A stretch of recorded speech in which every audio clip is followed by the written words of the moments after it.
এক দুই তিন চার 5 পিস হবে, ছোটো ছোটো করে। হ্যাঁ, তো বন্ধুরা এবার আমরা আম ছাড়িয়ে নিচ্ছি আর আমগুলো কেটে নিচ্ছি। আগে জলে ধুয়ে পরিষ্কার করে নিলাম। তো আমগুলো কীভাবে বনিয়ে নিচ্ছি দেখো।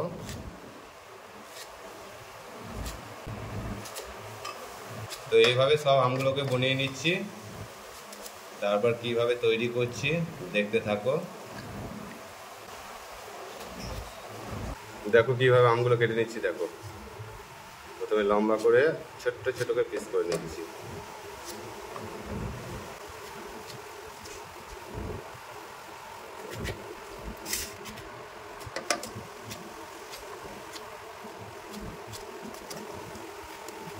দেখো আম বানানো হয়ে গেল, এটাই শেষ।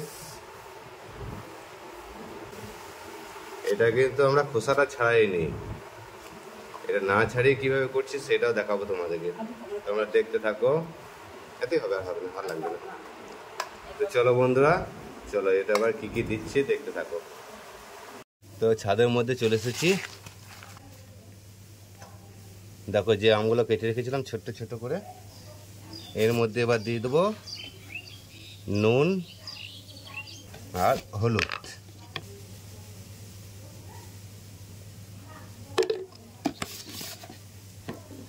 ভালো করে মাখিয়ে নিতে হবে।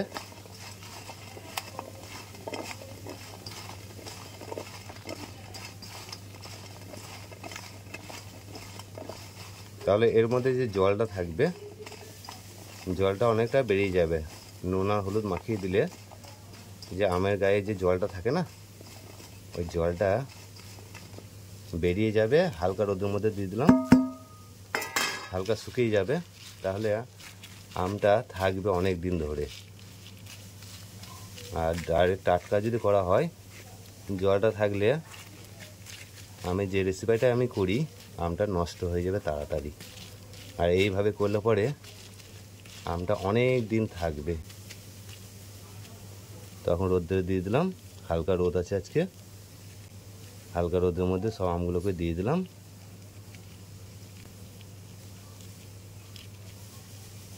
তো এটা আমি ঘন্টাখানি রেখে দেব, 1 ঘন্টা কি 2 ঘন্টা, যেমন রোদের টেম্পার থাকবে সেভাবে আমি 1 কি 2 ঘন্টা রাখবো।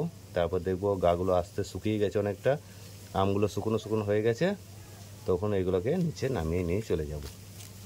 তো দেখো কত সুন্দর হয়েছে, দেখো দারুণ লাগছে না, দারুণ। তো আমগুলো দেখো 1 ঘন্টা রোদে দিয়েছিলাম, জলগুলো সব শুকিয়ে গেছে। এবার এগুলোকে তুলে নেব। আর আমি একটা বয়ামে মাপ করে নিয়েছি, যে এই বয়ামটাতেই তেল আচার করে ভরে রাখবো। তাই এই বয়ামের মাপেই আমি আমগুলো কেটে রেখেছিলাম। দেখো একদম পারফেক্ট এক বয়াম হয়ে গেছে। চলো এবার এটা কিভাবে তৈরি করছি দেখতে থাকো। তো এবার মশলাটা করে নেব। শুকনো লঙ্কা, লঙ্কা ভাজা হয়ে গেছে, তুলে নিচ্ছি। দিয়ে দেবো জিরে, মেথি,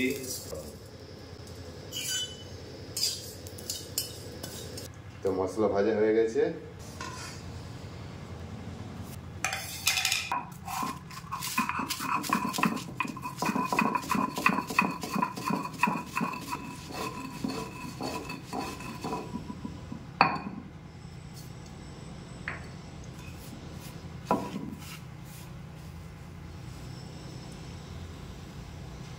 আধ বাটা মতো হয়েছে, দেখুন খুব মোম করে নেবো না।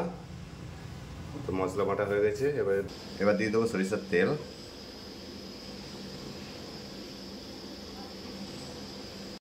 তো দেখো আমার তেলটা গরম হয়ে গেছে, এবার এটা আমি বন্ধ করে দেবো। তেলটাকে ভালো করে ফুটিয়ে নিতে হবে। আমি ফুটিয়ে একদম গরম করে নিয়েছি, এবার ঠান্ডা করে নিতে হবে। তো তেলটা ঠান্ডা হয়ে গেছে, এর মধ্যে এবার দিয়ে দেবো 2টো লঙ্কা,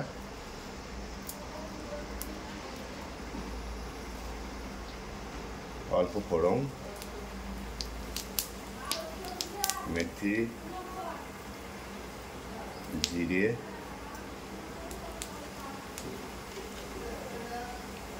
নুন, আর নুনের পরিমাণটা বেশি দিতে হবে, যেহেতু তেল আচার, তেল আম করছি যেহেতু, এটা নুনটাখানি বেশি দিতে হবে। আর হলুদ, লঙ্কা গুঁড়ো,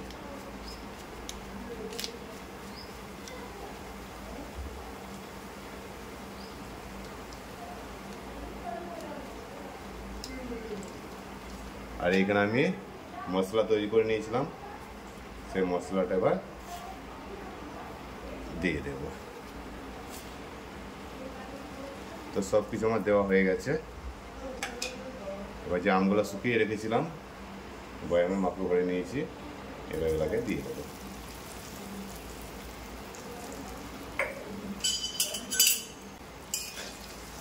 এবার তেলটা ঠান্ডা হয়ে যাবে, মশলাটা ভাজা হয়ে গেল, প্লাস তেলটা এবার ঠান্ডা হয়ে যাবে।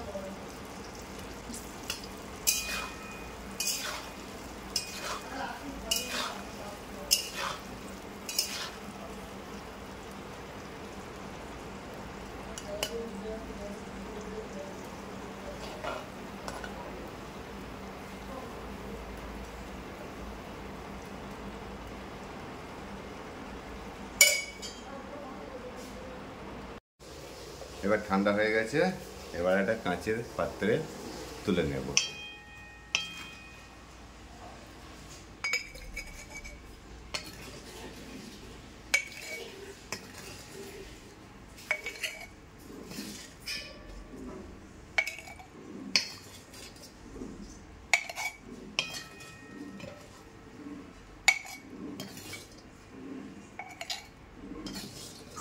তো বাড়িতে এইভাবে তেল আচারটা করবেন, তাহলে 1 বছর 2 বছর থাকবে।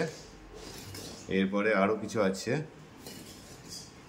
এটা হয়ে গেছে। এরপরে একে রোদ্রে দিতে হবে, 10-15 দিন মতো রোদ্রে রেখে দিতে হবে।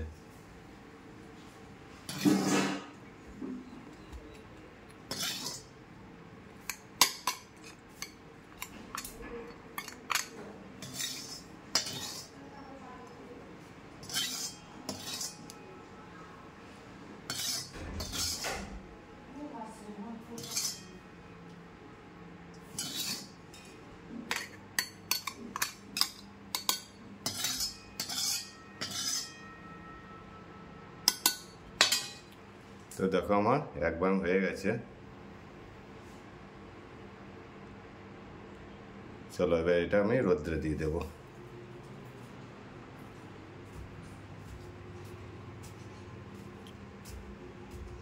এটা আবার প্রতিদিন 1 ঘন্টা করে রোদ্রে দিতে হবে।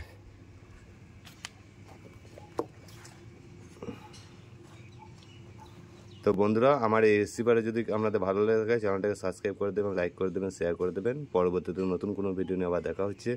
সকলে ভালো থাকবেন, সুস্থ থাকবেন। ভিডিওটা এখানেই শেষ করলাম।